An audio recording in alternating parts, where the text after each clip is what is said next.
Nursing ഡയറക്ടറിന്റെ പുതിയൊരു വീഡിയോയിലേക്ക് അവർക്ക് സ്വാഗതം. അങ്ങനെ കേരളത്തിൽ ജനറൽ നഴ്സിംഗിന്റെ സ്പോട്ട് അലോട്ട്മെന്റുകൾ ഗവൺമെന്റ് ഭാഗത്തേക്കുള്ള അഡ്മിഷൻ പ്രോസസ്സുകളൊക്കെ കംപ്ലീറ്റ് ചെയ്തിട്ടുണ്ട്.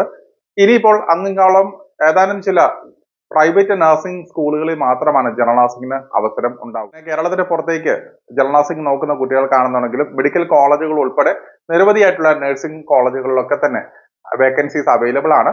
അപ്പോൾ റെപ്യൂട്ടഡ് ആയിട്ടുള്ള നല്ല രീതിയിൽ പ്രവർത്തിക്കുന്ന കോളേജുകളാണോ എന്ന് മനസ്സിലാക്കി മാത്രം നിങ്ങൾ അഡ്മിഷൻസ് എടുക്കുവാനായിട്ട് പ്രത്യേകം ശ്രദ്ധിക്കുക. ഇതോടൊപ്പം പോസ്റ്റ് ബേസിക് നഴ്സിംഗിന്റെയും കേരളത്തിലുള്ള ഗവൺമെന്റ് കോളേജുകളിലേക്കുള്ള അലോട്ട്മെന്റ് പ്രോസസ്സുകളൊക്കെ കംപ്ലീറ്റ് ചെയ്തിട്ടുണ്ട്. അപ്പോൾ നമുക്കറിയാവുന്നതുപോലെ തന്നെ സ്റ്റൈഫൻഡോടുകൂടി തന്നെ പഠിക്കാം എന്നുള്ള ഒരു പ്രത്യേകത ഉള്ളതുകൊണ്ടാണ് നിരവധി കുട്ടികൾ ഗവൺമെന്റിൽ പോസ്റ്റ് ബേസിക് പഠിക്കുവാനായിട്ട് മുന്നോട്ട് വരുന്നത്.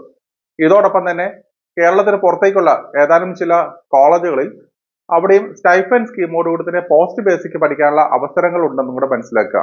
പലപ്പോഴും സംഭവിക്കുന്നത് ജനറൽ നഴ്സിംഗ് കഴിഞ്ഞ ഉടനെ തന്നെ ഹോസ്പിറ്റലിൽ ജോലി കിട്ടണമെന്ന് നിർബന്ധമില്ല. അപ്പോൾ അങ്ങനെയുള്ള കുട്ടികൾക്ക് പോസ്റ്റ് ബേസിക് നഴ്സിംഗ് ഈ പറയുന്ന സ്റ്റൈഫൻ സ്കീമോടുകൂടി തന്നെ പഠിക്കാനുള്ള അവസരമാണ് നിലവിൽ ഉണ്ടായിരിക്കുന്നത്. അപ്പോൾ ചെറിയ ഫീസിൽ തന്നെ നിങ്ങൾക്ക് പോസ്റ്റ് ബേസിക് പഠിക്കുകയും മാസം നിങ്ങൾക്ക് ഒരു സ്റ്റൈഫൻഡ് ലഭിക്കുന്നതിലൂടെ നിങ്ങളുടെ ചെലവുകളും അതുപോലെ തന്നെ ഈ പഠനത്തിനുള്ള ഫീസും നിങ്ങൾക്ക് ലഭിക്കുന്നതുമാണ്. അപ്പോൾ അങ്ങനെ കേരളത്തിലെ പോലെ തന്നെ സ്റ്റൈഫൻ സ്കീമോടുകൂടി തന്നെ ആ ഒരു കോളേജിൽ തന്നെ പഠിക്കുവാനുള്ള അവസരം നിങ്ങൾക്ക് ലഭിക്കുന്നതുമാണ്.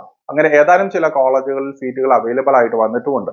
അപ്പോൾ നിലവിൽ ജനറൽ നഴ്സിംഗ് കഴിഞ്ഞതിന് ശേഷം പോസ്റ്റ് ബേസിക്കും കൂടെ എടുക്കണം എന്ന് താല്പര്യപ്പെടുന്ന കുട്ടികളാണെന്നുണ്ടെങ്കിൽ തീർച്ചയായിട്ടും ഈ ഒരു അവസരം യൂട്ടിലൈസ് ചെയ്യാവുന്നതാണ്.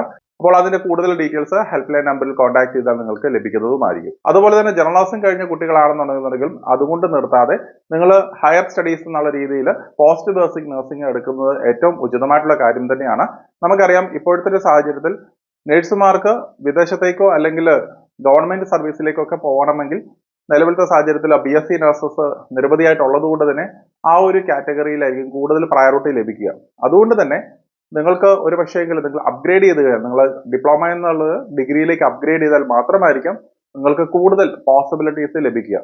അപ്പോൾ നിങ്ങളുടെ സാഹചര്യം അനുസരിച്ച് തീർച്ചയായിട്ടും നല്ലൊരു കോളേജിൽ പോസ്റ്റ് ബേസിക് നഴ്സിംഗ് പഠിച്ച് അങ്ങനെ ഡിഗ്രി കോഴ്സ് കംപ്ലീറ്റ് ചെയ്യുകയും അതോടൊപ്പം തന്നെ ഇനിയും ടീച്ചിങ് സ്കില്ലിലേക്കൊക്കെ വരണമെങ്കിൽ അല്ലെങ്കിൽ ടീച്ചിങ് ഫീൽഡിലേക്ക് വരണം എന്നുണ്ടെങ്കിൽ ഇത് കഴിഞ്ഞതിന് ശേഷം MSc നഴ്സിംഗ് എടുത്ത് ടീച്ചിങ് സൈഡിലേക്കൊക്കെ വരാനുള്ള പോസിബിലിറ്റീസും നിരവധിയായിട്ടുണ്ട്. അപ്പോൾ നിങ്ങളുടെ താല്പര്യം അനുസരിച്ച് ഉചിതമായിട്ടുള്ള തീരുമാനങ്ങൾ എടുക്കുക. അപ്പോൾ മറ്റൊരു അപ്ഡേറ്റുമായി ഉടൻ തന്നെ കാണാം. നന്ദി.